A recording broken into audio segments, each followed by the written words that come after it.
भरकम तबाही।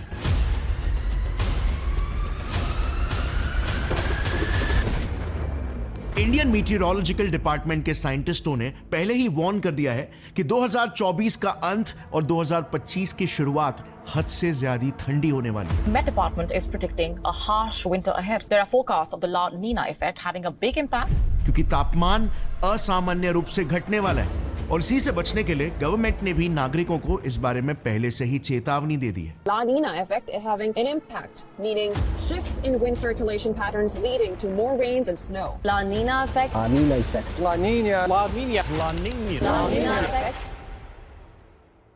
बट अजीब बात तो ये है कि अगर आप गौर करोगे ना तो जिस ठंड की हमें वार्निंग दी जा रही है उस ठंड का तो इंडिया में अब तक कोई खास नामो निशान ही नहीं दिख रहा है। इनफैक्ट उसका एग्जैक्ट उल्टा ही देखने को मिल रहा है, क्योंकि इसी साल का अक्टूबर नवंबर का महीना तो हिस्टोरिकली स्पीकिंग सबसे गर्म था।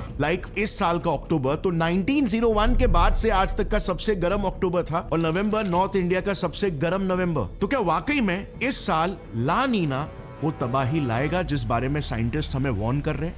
वेल, हाल फिलहाल में ना अगर आप देखोगे तो इंडिया का वेदर कुछ अजीब तरीके से बिहेव कर रहा है। पिछले 2 दिनों की ही बात है, दिल्ली, पंजाब, उत्तर प्रदेश और हरियाणा जैसे नॉर्थ इंडियन स्टेट्स का टेम्परेचर सडनली ड्रॉप हो गया।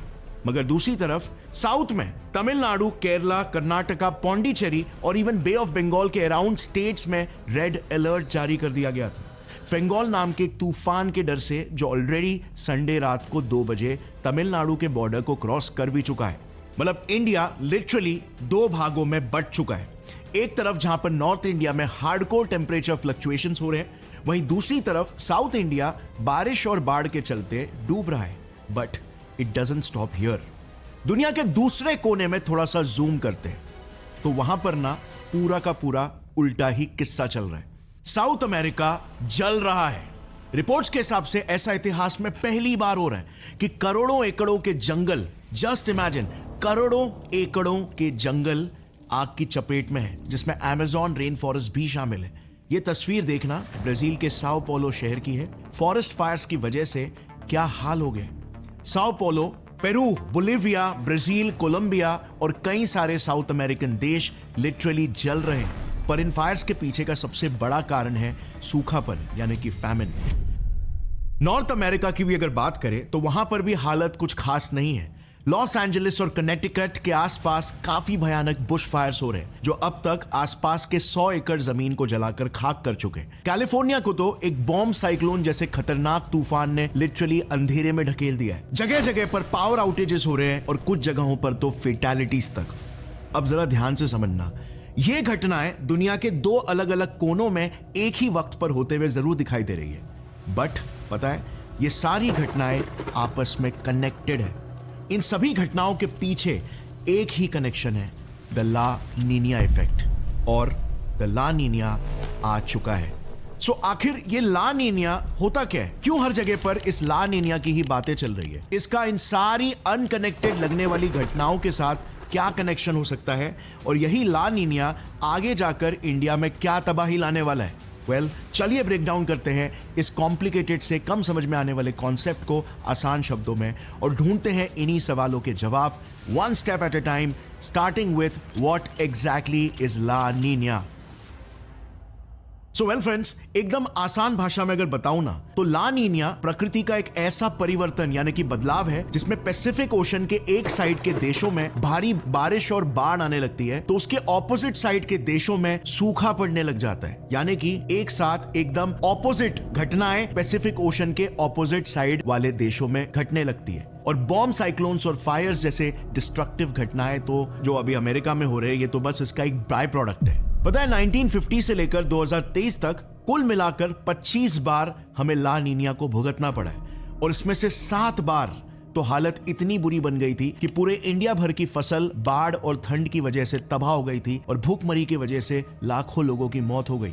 लगातार 4 दिनों तक हुई बारिश ने किसानों की फसलों को बर्बाद कर दिया और ओले गिरने से खेती तबाह हो गई। एक किसान ने तो फसल को बर्बाद होता देख खेत में ही दम तोड़ दिया। और ये सिलसिला अब तक एक रिपीटेटिव साइकिल के फॉर्म में चलते आ रहा है। मैथमेटिकली अगर देखा जाए तो एक ला नीनिया इवेंट लगभग 1 से 1.5 साल तक चल सकता है।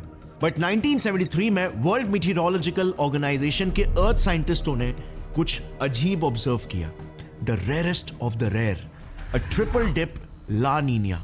वैसे तो ला नीनियास कभी 1.5 साल से ज्यादा एक्टिव नहीं रहते, लेकिन आज से 45 साल पहले 1973 में एक ऐसी अजीब घटना देखने को मिली जो एक्सट्रीमली रेयर थी। एक ऐसा ला नीनिया जो दुगने ड्यूरेशन तक यानी कि लिटरली 3 सालों तक चला था, और इसीलिए इसे ट्रिपल डिप ला नीनिया बोला गया। और इंटरेस्टिंगली अभी जो 2020 से 2023 तक ला नीनिया चला था ना, वो इसी ट्रिपल डिप ला नीनिया का ही लेटेस्ट वर्जन था। बट नोआ यानी national oceanic and atmospheric administration और वर्ल्ड मीटियोरोलॉजिकल ऑर्गेनाइजेशन ही कंफ्यूज थे कि ऐसा अचानक से कैसे हो गया। कोई भी इसे एक्सप्लेन ही नहीं कर पा रहा था कि ये कैसे हुआ। पर इस वजह से ऑस्ट्रेलिया और न्यूजीलैंड में भारी फ्लड्स आए, तबाही मची और साउथ अमेरिका जलने लग गया। कोविड-19 के चलते ये न्यूज कहीं ना कहीं दब गई थी, पर ट्रिपल डिप ला नीनिया ने कई जाने ली और बिलियंस ऑफ डॉलर्स की तबाही मचाई। और इसीलिए ये भी कई लोगों का डर बन गया है आज कि हमें आगे का रास्ता ठीक से दिखाई ही नहीं दे रहा। कहीं इस बार का ला नीनिया पिछली बार से भी ज्यादा खतरनाक तो नहीं निकल जाए। और इसीलिए नोआ ने यह स्टेटमेंट जारी कर दिया कि 2024 का अंत और 2025 की शुरुआत में खतरा हो सकता है। चलो आसान भाषा में समझते हैं कि पूरा गेम क्या है। लेकिन before starting that let me quickly thank उडू फॉर आवर टुडेस वीडियो। अगर आप एक बडिंग एंटरप्रेन्योर हो तो आपको पता होगा कि हमें बिजनेस के काफी सारे एस्पेक्ट्स पर ध्यान देना पड़ता है, from hiring to accounting to sales. लेकिन अभी आप सिर्फ एक ही सॉफ्टवेयर में बिल्कुल फ्री में कर सकते हो विद उडू। उडू एक all in one management software है जिसमें कई सारे एप्लीकेशंस है जिससे आप अपने बिजनेस के डे टू डे मैनेजमेंट को एकदम ज्यादा सिंप्लीफाई कर सकते हो। हमने चूज किया है उडू का प्रोजेक्ट ऐप एकदम फ्री में, क्योंकि उडू की पहली ऐप लाइफ टाइम के लिए फ्री है और वो भी for unlimited number of users. उडू का प्रोजेक्ट एप्लीकेशन मुझे पर्सनली काफी कॉम्प्रिहेंसिव और फ्लेक्सिबल लगता है, क्योंकि इससे मेरी टीम हमारे कोई भी प्रोजेक्ट्स के प्रोग्रेस, डेडलाइंस, बजट्स और रिसोर्सेस को टाइमली ट्रैक कर सकती है और रियल टाइम में कोलैबोरेट भी कर सकती है। जैसे हमारे ही वीडियोस के प्रोडक्शन का ही प्रोजेक्ट ले लो। सो इस ऐप में हमें सिर्फ एक न्यू प्रोजेक्ट को क्रिएट करके उसके सारे स्टेजेस को क्रिएट और कस्टमाइज करना है, जैसे research, video production, sound, quality control and finally upload. अब कोई भी नया स्क्रिप्ट स्टार्ट होता है तो उसके प्रोग्रेस के हिसाब से हमें सिर्फ डिफरेंट स्टेजेस में ड्रैग एंड ड्रॉप करना है until it is completed. Of course इसी ऐप से हम टास्क्स में कमेंट्स, टाइम और डेडलाइंस भी ऐड कर सकते हैं। फिर एक्टिविटीज जैसे कॉल्स, टू डूज, मीटिंग्स वगैरह भी स्केड्यूल कर सकते हैं। बेसिकली प्रोजेक्ट ऐप से आप अपने पूरे प्रोजेक्ट का एक ओवरव्यू रख सकते हो, वो भी एब्सोल्युटली फ्री में। सो चाहे डिजिटल मार्केटिंग हो, कंसल्टिंग, रिसर्च प्रोजेक्ट, मैन्युफैक्चरिंग या even podcast and video productions या और भी कुछ हो जो आपको मैनेज करना है, आप सब कुछ यहीं से कर सकते हो।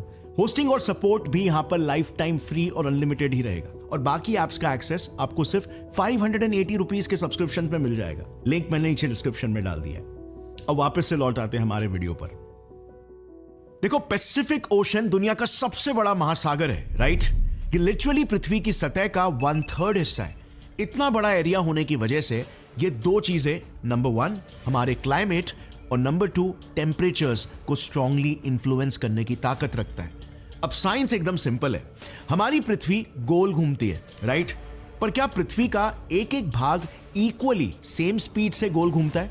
वेल, आप सोचोगे पूरी पृथ्वी ही जब एक स्पीड में रोटेट कर रही है तो सारे भाग भी तो एक ही स्पीड से रोटेट करते होंगे। वेल, ऐसा नहीं है। पृथ्वी के वो एरियाज जो सेंटर यानी कि इक्वेटर के करीब है ना, वो ज्यादा तेज घूमते हैं एज कंपेयर टू एरियाज जो पोल्स के अराउंड है। एक इजी एग्जांपल से समझाता हूं। आपने बचपन में कभी किसी लट्टू या फिर भौरे से तो खेला ही होगा। आपने नोटिस किया होगा कि जब भी आप किसी स्पीड में घूमते हुए लट्टू के सेंटर में टच करते हो तो वहां पर आपको ज्यादा फोर्स फील होता है एज कंपेयर टू लेट से आप उसके ऊपर टॉप के एरिया में टच करो तो। हमारे अर्थ का भी कुछ ऐसा ही हाल है। अर्थ के इक्वेटर पर फोर्स ज्यादा है और पोल्स पर कम। ये इसीलिए क्योंकि अर्थ सेंटर से ज्यादा चौड़ा है as compare to the poles. इसीलिए सेंटर पर जो भी अर्थ का भाग है ना, उस भाग के जो पार्टिकल्स है उन्हें अर्थ का एक 360 डिग्री रोटेशन कंप्लीट करने के लिए एक लंबा कर्व्ड पैथ ट्रैवल करना पड़ता है एज कंपेयर टू अर्थ के वो भाग के पार्टिकल्स जो पोल्स में है। पर समय तो एक 360 डिग्री रोटेशन के लिए सेम ही लगता है दोनों एरियाज के लिए। और इसीलिए रोटेशनल फोर्स ज्यादा फील होता है सेंटर की तरफ। अब चलो ये तो समझ में आ गया कि पृथ्वी सेंटर में ज्यादा फास्ट स्पिन हो रही है, तो इसका क्या परिणाम हो सकता है? वेल, सबसे बड़ा इफेक्ट पड़ता है विंड पैटर्न्स पर। नॉर्दर्न हेमिस्फीयर में सीधे बहते विंड्स अपने राइट साइड की ओर डिफ्लेक्ट होने लगते हैं और सदर्न हेमिस्फीयर में सीधे बहते विंड्स अपने लेफ्ट साइड की ओर डिफ्लेक्ट होने लगते हैं, बेंड होने लगते हैं। जस्ट क्योंकि हमारी पृथ्वी राइट साइड की ओर तेजी से रोटेट कर रही है, और जितना ज्यादा इक्वेटर की तरफ ये विंड्स बहेंगे ना, उतना ही ज्यादा ये विंड्स डिफ्लेक्ट करेंगे, क्योंकि इक्वेटर की तरफ रोटेशनल स्पीड सबसे फास्ट है, राइट? इसी इफेक्ट को हम कहते हैं द कोरियोलिस इफेक्ट। अब जरा इस वीडियो को कुछ सेकंड्स के लिए पॉज करना और मुझे बताना कि इन दोनों टोर्नेडोज में से कौन सा टोर्नेडो नॉर्दर्न हेमिस्फीयर में घूम रहा है और कौन सा टोर्नेडो सदर्न हेमिस्फीयर में। वेल, मे बी आप बोलोगे कि ये घूमते हुए टोर्नेडोज को देखकर ही इनके लोकेशन के बारे में कैसे बताया जा सकता है, बट फैक्ट ये है कि टोर्नेडोज जो पृथ्वी के सदर्न हिस्से में घूमते हैं ना, वो क्लॉकवाइज मोशन में स्पिन करते हैं, और नॉर्दर्न हेमिस्फीयर में जो टोर्नेडोज घूमते हैं वो ठीक उसका उल्टा एंटी क्लॉकवाइज मोशन में घूमते हैं। ऐसा होता है कोरियोलिस इफेक्ट की वजह से ही। टोर्नेडोज के सेंटर में जो उसका ब्लैक वोर्टेक्स होता है ना, वो एक लो प्रेशर एरिया होता है, और साउथ से इक्वेटर की तरफ बहती स्ट्रेट हवाएं अर्थ के रोटेशन की वजह से लेफ्ट साइड की तरफ कर्व हो जाती है, और उस लो प्रेशर वर्टेक्स के अराउंड एक कर्व्ड मैनर में क्लॉकवाइज डायरेक्शन में स्पाइरल करते चली जाती है। और इसका एग्जैक्ट उल्टा नॉर्दर्न हिस्से की हवाओं के साथ होता है, वो अपने राइट साइड बेंड करती है और फिर लो प्रेशर वर्टेक्स के अराउंड एक एंटी क्लॉकवाइज मोशन में स्पाइरल करती चली जाती है। सो इससे ये तो क्लियर हो गया है कि हमारे अर्थ के रोटेशन का हमारे विंड पैटर्न्स पर कितना बड़ा इफेक्ट पड़ता है। और विंड पैटर्न्स पृथ्वी पर क्या अहम चीज डिसाइड करते हैं, मुझे बताओ। वेल, गर्मी लगती है तो क्या लगाते हो? एसी। ये एसी क्या फेंकता है? ठंडी हवा, राइट? विंड पैटर्न्स डिसाइड करते हैं कि पृथ्वी पर कौन सी जगह पर क्या टेम्परेचर होगा, क्योंकि अगर ठंडे विंड्स एक जगह से दूसरे गर्म जगह पर मूव कर रहे हो तो वो उस गर्म जगह के टेम्परेचर को ठंडा कर देंगे, और इसका उल्टा भी होता है। जब गर्म हवा किसी एक भाग से दूसरे ठंडे भाग में ट्रैवल करे तो वहां पर वो गर्मी ला देंगे। सो ये फंडामेंटल समझने के बाद अब आते हैं दोबारा से हमारे सबसे बड़े ओशन पैसिफिक ओशन पर, पृथ्वी का 1/3 हिस्सा, जहां पर ही मेन एक्शन है। पैसिफिक ओशन का जैसे आप देख सकते हो अच्छा खासा हिस्सा इक्वेटोरियल रीजन में स्थित है, जिस रीजन के अराउंड ये सारे देश मौजूद है और हमारे इंडिया का सदर्न टिप भी। अब मुझे बताओ, बेस्ड ऑन जितना भी हमने सीखा, पैसिफिक ओशन के साउथ ईस्टर्न पार्ट में विंड्स के बहने का डायरेक्शन या पैटर्न क्या होना चाहिए? सोचो। ऑफ कोर्स राइट से लेफ्ट की तरफ, यानी कि ईस्ट से वेस्ट की तरफ, राइट? और इसीलिए ये सदर्न पैसिफिक एरियाज का एक नॉर्मल नेचुरल विंड पैटर्न है, जिसे हम ट्रेड विंड्स कहते हैं। ये नाम ट्रेडर्स ने रखा था जो पुराने समय में इन्हीं विंड्स के सहारे वेस्ट से ईस्ट ट्रेडिंग करने के लिए सेल किया करते थे। अब जैसे हमने जाना था कि विंड पैटर्न्स टेम्परेचर को रेगुलेट करते हैं, या तो कोल्ड एयर या तो हॉट एयर को अपने साथ कैरी करके, और इसीलिए इसी सदर्न पैसिफिक के टेम्परेचर फ्लक्चुएशंस और विंड पैटर्न से एक इंपॉर्टेंट साइकिल क्रिएट होता है, जिसे हम एनसो कहते हैं, जिसका फुल फॉर्म है L Niño southern oscillation. Oscillation का मतलब फ्लक्चुएशंस, मगर फ्लक्चुएशन किसका? फ्लक्चुएशन टेम्परेचर का, हीट का।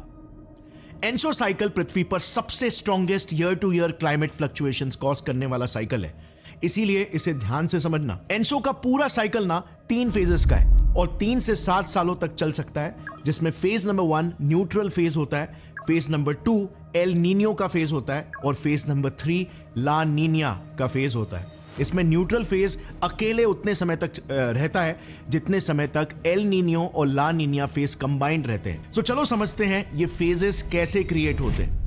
सो पैसिफिक रीजन में होता क्या है ना, जैसे ही ट्रेड विंड्स ईस्ट से वेस्ट की तरफ ब्लो होती है, वो अपने साथ समुद्र के ऊपरी सतह के गर्म पानी को भी आगे ढकेलते हुए चलती है। इससे वेस्टर्न रीजन्स में हॉट वाटर इकट्ठा होने लगता है और ईस्टर्न रीजन्स का पानी ठंडा होने लगता है, क्योंकि ऊपर के लेयर्स का गर्म पानी आगे ढकेला गया तो नीचे के लेयर्स का ठंडा पानी ऊपर सतह पर आ जाता है। अब डिपेंडिंग अपॉन पैसिफिक ओशन का टेम्परेचर कितना है, डिसाइड होता है कि कौन सा एनसो साइकिल का फेज आएगा। अगर पैसिफिक ओशन का तापमान एवरेज के करीब है तो ये न्यूट्रल स्टेट कॉज करेगा। अगर ट्रेड विंड्स कमजोर है और वो गर्म पानी को ईस्ट की तरफ ढकेल ही नहीं पा रहे तो ये एल नीनियो फेज कॉज करेगा। और अगर ट्रेड विंड्स बहुत ही ज्यादा पावरफुल है और ज्यादा ही तेजी से गर्म पानी को वेस्ट की तरफ ढकेल रहे हैं तो पैसिफिक ओशन और ज्यादा कूल हो जाएगा, एवरेज से ज्यादा कूल हो जाएगा और ये ला नीनिया फेज कहलाया जाएगा। अब ध्यान देना, ला नीनिया फेज में पैसिफिक ओशन तो कूल हो गया मगर सारा गर्म पानी तो वेस्टर्न रीजन्स में इकट्ठा हो गया ना, तो इससे क्या होगा?